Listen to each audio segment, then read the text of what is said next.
सद्गुरु ओशो को किसी मित्र ने पूछा, भगवान, अध्ययन, चिंतन और श्रवण से बुद्धिगत समझ तो मिल जाती है, लेकिन मेरा जीवन तो अचेतन तलघरों से उठने वाले आवेगों और धक्कों से पीड़ित और संचालित होता रहता है। मैं असहाय हूँ, अचेतन तलघरों तक मेरी कोई पहुँच नहीं। कोई विधि, कोई जीवन शैली, सूत्र और दिशा देने की कृपा करें। ओशो कहते हैं, अध्ययन, चिंतन और मनन से जो मिलता है वो बुद्धि की समझ भी नहीं है, सिर्फ समझ की भ्रांति है। यूं ही जैसे किसी अंधे को प्रकाश के संबंध में हम समझाए सुने भी, और अंधों की पढ़ने की प्रणाली भी है, अध्ययन भी करे और जो सुना है और जो पढ़ा है उस पर भीतर चिंतन भी करे, मनन भी करे, तो भी क्या तुम सोचते हो उसे प्रकाश की कोई समझ मिल जाएगी? हाँ, एक भ्रांति मिल सकती है कि मैं प्रकाश को समझता हूँ, और वह भ्रांति अंधेपन से भी ज्यादा खतरनाक है, क्योंकि अंधा आदमी यह समझे कि मैं नहीं समझता तो शायद उस औषधि की तलाश करे जिससे आंखें मिल जाएं। लेकिन अंधा अगर समझ ले कि मैं समझता हूँ, तब तो वह द्वार भी बंद हो गया। तुम्हारे प्रश्न के दो हिस्से हैं। तुम अध्ययन, श्रवण और मनन को बुद्धि की समझ कह रहे हो। बुद्धि ने न कभी कुछ समझा है और न कभी कुछ समझ सकेगी। लेकिन तुम्हारा सौभाग्य है कि तुम्हें यह स्मरण है कि यह समझ कुछ काम नहीं आ रही। तुम्हारे भीतर घना अंधकार है, अचेतन वासनाएं हैं और तुम्हें उनका भी बोध है। उनकी उपस्थिति, उनका उपद्रव तुम बुद्धि के शोरगुल में भूल नहीं गए हो। तो एक बात तो तुमने गलत कही कि बौद्धिक समझ मिलती है, लेकिन दूसरी बात कीमती है, और तुम धन्यभागी हो कि उसे समझ मानकर भी तुम समझदार नहीं बन गए हो। उस झूठी समझदारी को तुमने अपना पांडित्य नहीं समझ लिया है, क्योंकि बहुत अभागे हैं जो उसी पांडित्य में अपने जीवन को गंवा देते हैं। यह सच है कि तुम बुद्धि से बहुत ज्यादा हो, बुद्धि से बहुत पार हो। बुद्धि का उपयोग है वस्तुओं को जानने के लिए जो कि पराये हैं, औरों को जानने के लिए जो कि तुम नहीं हो। इसलिए बुद्धि तुम्हारी कोई दुश्मन नहीं है।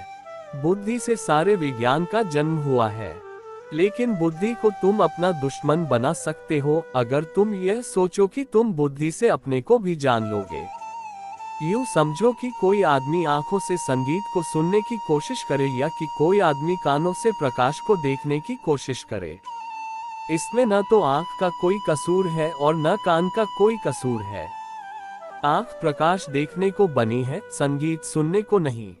कान संगीत सुनने को बने हैं, प्रकाश देखने को नहीं। बुद्धि का उपयोग है वस्तु को जानना, जो तुमसे भिन्न है उसे जानना। लेकिन बुद्धि का यह उपयोग नहीं है कि वह उससे जान ले जो जानने वाला है। जो तुम्हारे भीतर जानने वाला बैठा है वह कोई वस्तु नहीं है, और इसलिए विज्ञान की बड़ी मुसीबत है। विज्ञान इतना कुछ जानता है, इतने इतने तारों के संबंध में, इतना कुछ जानता है अणुओं परमाणुओं के संबंध में, लेकिन चूक जाता है बस वैज्ञानिक अपने को जानने से। सब जान लेता है और भूल जाता है एक उसको जो सबको जान रहा है। और यह साधारणतया स्वाभाविक मालूम पड़ता है कि जिससे हमने सबको जाना है उससे हम जानने वाले को भी जान लेंगे। तुम अपनी आंखों से सारी दुनिया को देख सकते हो, लेकिन खुद अपनी आंखों को नहीं।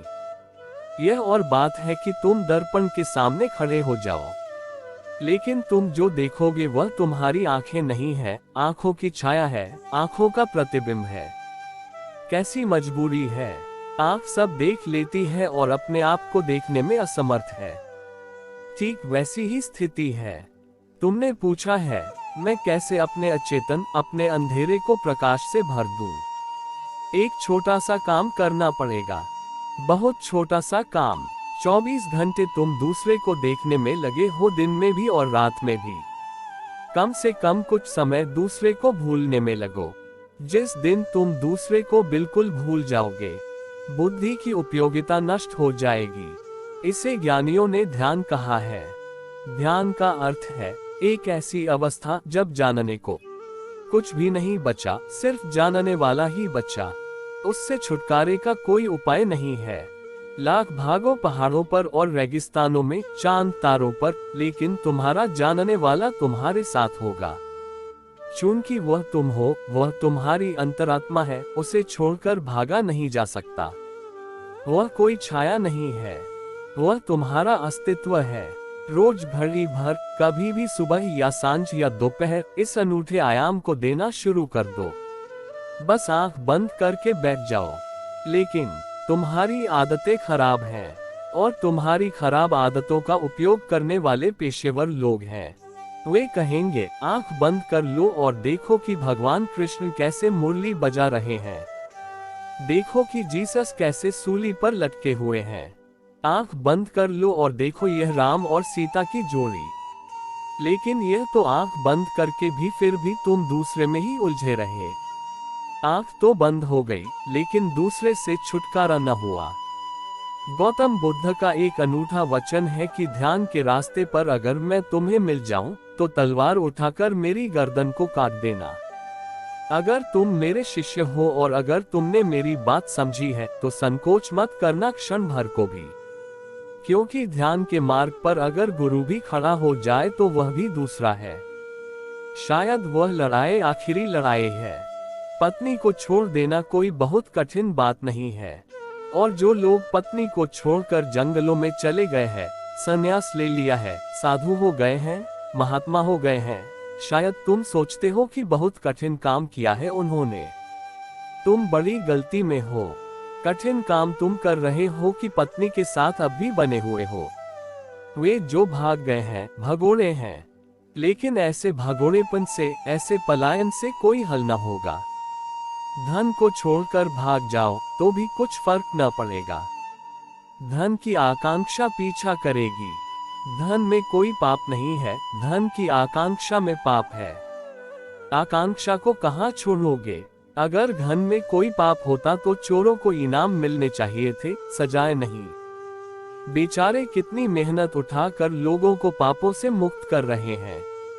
अगर पत्नियों को छोड़कर भाग जाना पुण्य था, तो जो तुम्हारी पत्नी को ले भागा हो, उसका स्वर्ग निश्चित है। मैंने सुना है, एक आदमी भागा हुआ पोस्ट ऑफिस पहुंचा। पसीने पसीने है। पोस्ट मास्टर ने उसे बिठाया और पूछा कि क्या तकलीफ है। उसने कहा, मेरी रिपोर्ट लिखो, मेरी पत्नी किसी के साथ भाग गई है। पोस्ट मास्टर ने कहा, मेरी पूरी सहानुभूति है तुमसे और मैं समझता हूँ कि हड़बड़ाहट में तुम यह भूल ही गए कि यह पुलिस स्टेशन नहीं है, यह पोस्ट ऑफिस है। पुलिस स्टेशन सामने है। वह आदमी बोला, वो मुझे भी मालूम है। तुम रिपोर्ट लिखो जी। पोस्ट मास्टर बोला, तुम अजीब आदमी हो। यह काम पोस्ट ऑफिस का नहीं है। यह रिपोर्ट तुम्हें पुलिस स्टेशन पर लिखानी होगी। उसने कहा, पहले एक दफे लिखा चुका हूँ, लेकिन हरामखोर दूसरे दिन ही उसे खोजकर वापस ले आए। अब यह भूल दोबारा मुझसे होने वाली नहीं है। पोस्ट मास्टर हैरान हुआ। उसने कहा, यह तो बताओ पत्नी भागी कब? उसने कहा, कोई 7 दिन हो गए होंगे। 7 दिन बाद तुम रिपोर्ट लिखाने आए हो। उसने कहा, मौका देना चाहता हूँ कि जितनी दूर निकल जाए। धन्यभागी है वह पुरुष, उसका स्वर्ग निश्चित है। और हमें महात्मा बना गया बिना किसी दिक्कत के। न तो धन को छोड़ने से, न पत्नी को छोड़ने से, न पति को छोड़ने से, न बाजार छोड़ने से, क्योंकि तुम मनोविज्ञान के एक छोटे से सूत्र को समझ लो। तुम जिसे छोड़कर भागोगे, आंख बंद करोगे, उसे सामने खड़ा हुआ पाओगे। क्योंकि भागता कमजोर है, भागता वही है जो डर से आक्रांत है, भयाक्रांत है। लेकिन दूसरे से इस तरह मुक्ति न होगी। और फिर तुम अपनी पत्नी भी छोड़कर भाग गए तो क्या फर्क पड़ता है? तुम्हारे भीतर स्त्री की वासना तो मौजूद है। पत्नी नहीं थी तब भी थी। उसी के कारण तो तुम पत्नी को खोज लाए थे। वह वासना फिर तुम्हें पत्नी को खोजने के लिए मजबूर कर देगी। इससे कुछ फर्क नहीं पड़ता कि शक्लें कौन सी हैं। शक्लें बदल सकती हैं, कोई और स्त्री, कोई और पुरुष। तुम महल छोड़ दे सकते हो और झोपड़ों में रह सकते हो। लेकिन असली सवाल यह न था। वह महल मेरा था और अब यह झोपड़ा मेरा है। तुम उस महल के लिए अपनी जान दे देते, अब तुम इस झोपड़े के लिए अपनी जान दे दोगे। असली सवाल है मेरे का, उसमें कोई अंतर नहीं पड़ता। तो जब मैं कहता हूँ कि घड़ी आधा घड़ी को आंख बंद करके बैठ जाओ, तो तुमसे मैं यह कह रहा हूँ कि घड़ी आधा घड़ी को दूसरों को भूल जाओ। 24 घंटे पड़े हैं, 23 घंटे सारे संसार को दे दो, बाजार को दे दो, दुकान को दे दो, मकान को दे दो, जिसको देना हो उसको दे दो। लेकिन क्या तुम इतने भी अधिकारी नहीं हो कि 1 घंटा अपने लिए बचा लो? शायद 24 घंटा बचाना बहुत मुश्किल हो, 1 घंटा बचाना आसान हो सकता है। और फिर मैं तुमसे यह भी नहीं कहता कि इस घंटे को बचाने के लिए तुम हिमालय की किसी गुफा में बैठो। तुम्हारा घर पर्याप्त है और सबसे ज्यादा आसान जगह है, क्योंकि वहां जो भी है उससे तुम परिचित हो, और 1 घंटे के लिए उस सब को भूल जाना कठिन नहीं है। आज नहीं तो कल, कल नहीं तो परसों, जल्दी ही वह घड़ी आ जाती है कि तुम चुपचाप बैठे ही रहते हो। मूर्तियां आएंगी, मत रस लेना उनमें, न पक्ष में और न विपक्ष में। आने देना और जाने देना। रास्ता है, मन की राह है, चलती है। तुम राह के किनारे बैठे देखते रहना, और तुम चकित होोगे, इस जीवन के सबसे बड़े रहस्य से चकित होोगे कि अगर तुम साक्षी भाव से, सिर्फ साक्षी भाव से, जैसे तुम्हें कुछ लेना देना नहीं कौन जा रहा है, कौन आ रहा है, तुम गुमसुम चुपचाप सड़क के किनारे बैठे ही रहना। जल्दी हो वह घड़ी आ जाएगी कि यह रास्ते की भीड़ कम होने लगेगी, क्योंकि इस भीड़ के रास्ते पर होने का कारण है तुमने इसे निमंत्रण दिया है, तुमने अब तक इसका स्वागत किया है। यह बिन बुलाए नहीं है, और जब यह देखेगी कि तुम इतनी उपेक्षा से भर गए हो कि तुम लौटकर भी नहीं देखते कौन आया कौन गया, अच्छा था कि बुरा, सुंदर था कि असुंदर, अपना था कि पराया, यह भीड़ धीरे धीरे विदा होने लगेगी। ध्यान की प्रक्रिया बड़ी सरल है, थोड़ी सी धैर्य की क्षमता चाहिए, और खोने को क्या है? अगर कुछ न भी मिला तो घंटे भर आराम ही हो लेगा। लेकिन मैं जानता हूँ अपने अनुभव से और उन हजारों लोगों के अनुभव से जिनको मैंने इस प्रक्रिया से गुजारा है, एक दिन वह घड़ी आ जाती है, वह महाघड़ी आ जाती है कि मन का रास्ता खाली हो जाता है, धूल भी नहीं उड़ती, जानने को कुछ भी शेष नहीं रह जाता। और जब जानने को कुछ भी शेष नहीं रह जाता, तब सिर्फ जानने वाला शेष रह जाता है, और उस जानने वाले को अब कोई उपाय नहीं है किसी और को जानने का, सिवाय अपने को जानने के। जानना उसका स्वभाव है। अगर तुम कुछ खिलौना उसे हाथ में दे देते हो, कोई गुना गुना हाथ में दे देते हो, वह उसी को जानता रहता है। अब आज कुछ भी नहीं है, आज वह अपने को ही जानता है। और एक बार भी किसी ने अपना स्वाद ले लिया तो उसने अमृत का स्वाद ले लिया। फिर न कोई अंधेरा है, फिर न कोई अचेतना है, और वह एक घड़ी धीरे धीरे तुम्हारे 24 घड़ियों पर फैल जाएगी। रहोगे फिर भी तुम बाजार में, रहोगे फिर भी तुम घर में, वही होगी पत्नी, वही होंगे बच्चे, लेकिन तुम वही नहीं होगे। तुम्हारे जीवन में एक क्रांति घटित हो जाएगी, तुम्हारे देखने के सारे परिप्रेक्ष्य, तुम्हारी आंखें बदल जाएंगी। एक शांति, और ऐसी शांति जिसकी कोई गहराई कभी नाप नहीं सका, और एक प्रकाश, और एक ऐसा प्रकाश जिसमें न तो कोई तेल है, न कोई बाती है, बिन बाती बिन तेल। इसलिए उसके चुकने का कोई सवाल नहीं है। इस अनुभूति के बिना सारा जीवन व्यर्थ है, और इस अनुभूति को पा लेना उस परम ऐश्वर्य को पा लेना है जो कभी चुकता नहीं है। फिर तुम दोनों हाथ उलीच सकते हो, लेकिन उसे खाली नहीं कर सकते। इस ऐश्वर्य की स्थिति को ही हमने ईश्वर कहा है। ईश्वर ऐश्वर्य शब्द से ही बना है, इसलिए हमारे पास ईश्वर के लिए जो शब्द है वह दुनिया की किसी भाषा में नहीं है। तुम्हें याद रहे इसलिए दोहरा दूं।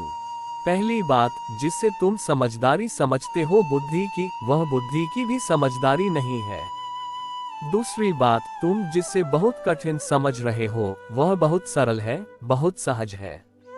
सिर्फ तुमने कभी प्रयास ही नहीं किया। तुम्हारी सारी शिक्षा दीक्षा, तुम्हारा समाज, तुम्हारे संस्कार तुम्हें दौड़ना सिखाते हैं दूसरे के पीछे। महत्वाकांक्षा सिखाते हैं धन के लिए, पद के लिए, प्रतिष्ठा के लिए, यश के लिए।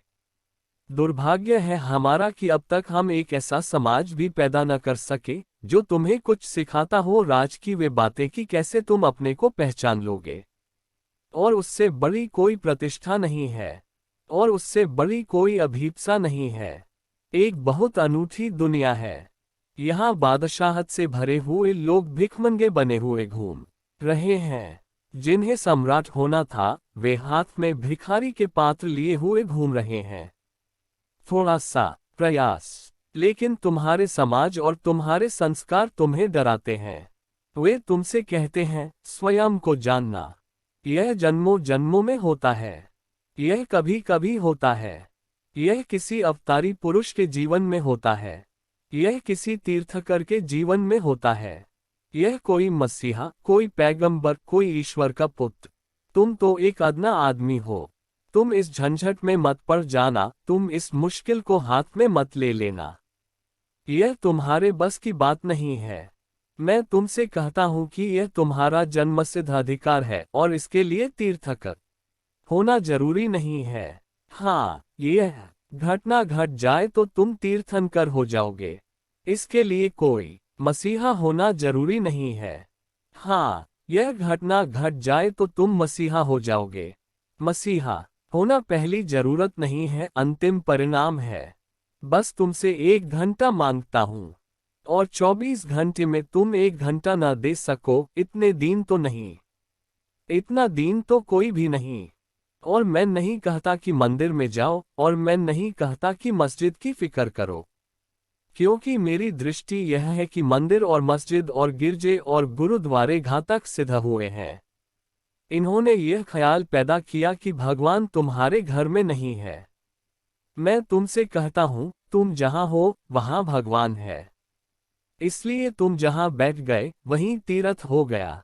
बस जरा मौन बैठ जाओ, शांत बैठ जाओ। थोड़ी देर अबेर लगे तो घबराना मत।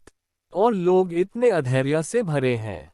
एक साधारण सी शिक्षा जो उन्हें ज्यादा से ज्यादा किसी ऑफिस में क्लर्क बनाकर छोड़ेगी, उसके लिए जिंदगी का 1/3 हिस्सा खर्च करने को राजी है, और 25 वर्ष यूनिवर्सिटी, स्कूल, कॉलेजों के चक्कर काटने के बाद फिर दफ्तरों के चक्कर काटेंगे, और तो भी नहीं सोचते कि मैं तुमसे केवल 1 ही घंटा मांग रहा हूं। और उस घंटे भर की अनुभूति तुम्हें वहां पहुंचा देगी, उस अमृत अनुभव में, उस शाश्वत में, जिसके पाने के लिए यह जगत एक पाठशाला है।